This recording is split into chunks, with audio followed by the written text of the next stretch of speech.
ബൊഗെയിൻവില്ല കൊണ്ട് വീടും പരിസരവും നിറങ്ങളുടെ സ്വർഗമാക്കി മാറ്റി കോഴിക്കോട് സ്വദേശികളായ ബിന്ദു ജോസഫും ഭർത്താവ് ജോജോയും.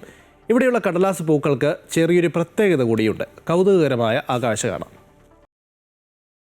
പൂന്തോട്ടങ്ങളെ മനോഹരമാക്കുന്നതിൽ കടലാസ് പൂക്കൾ വഹിക്കുന്ന പങ്ക് ചെറുതല്ല. ബിന്ദു ജോസഫിന്റെ വീട്ടിലെത്തിയാൽ കടലാസ് പൂക്കളുടെ വിവിധ വെറൈറ്റികൾ കാണാൻ സാധിക്കും. ഇനി അതൊന്ന് കണ്ടുവരാം.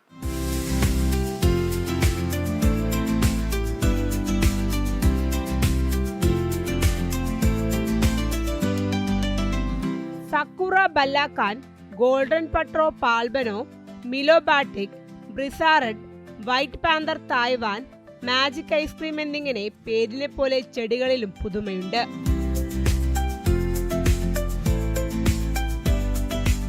ഒന്നിനു പകരം വിവിധ വർണ്ണങ്ങളിലെ പൂക്കളാണ് ഒരു ചെടിയിലുള്ളത്.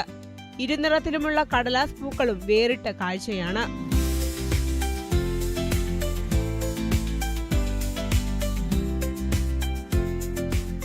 2002 വീടിന് മുന്നിൽ നഴ്സറി ആരംഭിച്ചെങ്കിലും 2 വർഷങ്ങൾക്ക് മുൻപാണ് കടലാസ് പൂവിന് മാത്രമായി നഴ്സറി എന്ന ചിന്തയിലേക്ക് ബിന്ദു ജോസഫ് എത്തുന്നത്. ഭർത്താവ് പൂർണ്ണ പിന്തുണയും നൽകി. പാഷനൊപ്പം വരുമാനവും നേടിയെടുക്കുകയാണ് ബിന്ദു. 100ന്റെ അടുത്ത് നമുക്ക് വെറൈറ്റീസ് ഉണ്ട്. ഇപ്പോൾ ലേറ്റസ്റ്റ് വെറൈറ്റീസ് പറഞ്ഞാൽ തായ്ലാൻഡ് ഇമ്പോർട്ടഡ് പ്ലാന്റ് ആണ് എല്ലാം തന്നെ ഉള്ളത്. അതിൽ ഓരോന്നിനും കറക്റ്റ് ഐഡിയ ഉണ്ട്. സക്കുറ ബല്ലാക്കാൻ, അതുപോലെ തന്നെ watermelon kiss, blueberry ice, butter cup എന്നൊക്കെ പറയുന്ന പോലെ ഡിഫറെൻറ്റ് ഐഡിയയിലാണ് ഇപ്പോൾ ഇത് അറിയപ്പെടുന്നത്. അപ്പോൾ ആ ഐഡിയയിൽ അന്വേഷിച്ച് വരുന്ന ആൾക്ക് കറക്റ്റായിട്ട് നമുക്ക് കൊടുക്കാൻ പറ്റുന്നുണ്ടെന്നുള്ളതാണ്. ഇതിൽ തന്നെ മൾട്ടി കളർ ഗ്രാഫ്റ്റഡ് ബോഗൺവില്ലകളാണ് നമ്മൾ ചെയ്യുന്നത്.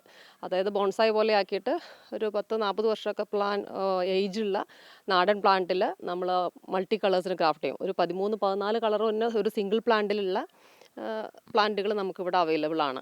1 കോടി രൂപയ്ക്ക് ഒരു വീട് ഉണ്ടാക്കുന്നവന് എന്തുകൊണ്ടും നമുക്ക് 1 ലക്ഷം രൂപയുടെ പ്ലാന്റ് അവർ പ്രിഫർ ചെയ്യും മുൻപിൽ വെക്കാനായിട്ട്. അപ്പോൾ ഒറ്റ പ്ലാന്റ് മതിയാവും.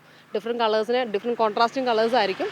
അപ്പോൾ അങ്ങനെ ഒരു പ്ലാന്റ് മുൻപിലിട്ടുണ്ടെങ്കിൽ അവർ അത് അഫോർഡ് ചെയ്യും. ആ ഒരു അഫോർഡ് ചെയ്യാൻ കഴിവുള്ള കസ്റ്റമേഴ്സാണ് നമ്മുടെ മെയിനായിട്ടുള്ള കസ്റ്റമേഴ്സ്.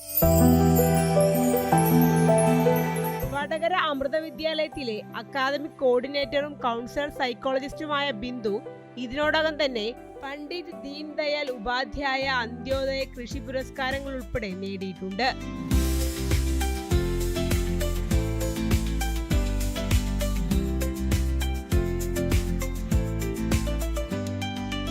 ക്യാമറമാൻ അമൃത് കൽപ്പറ്റയ്ക്കൊപ്പം ലക്ഷ്മിപ്രിയ, അമൃത ന്യൂസ്, കോഴിക്കോട്.